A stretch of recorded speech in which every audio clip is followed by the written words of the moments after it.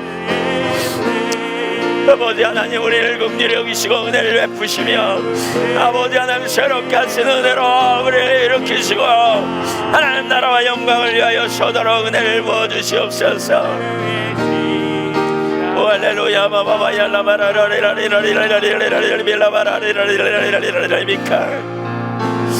아버지 역사여 주옵소서. 역사여 주옵소서.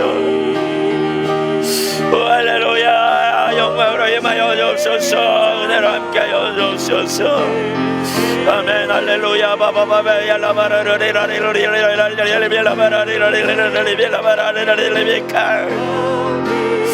할렐루야. 바바바바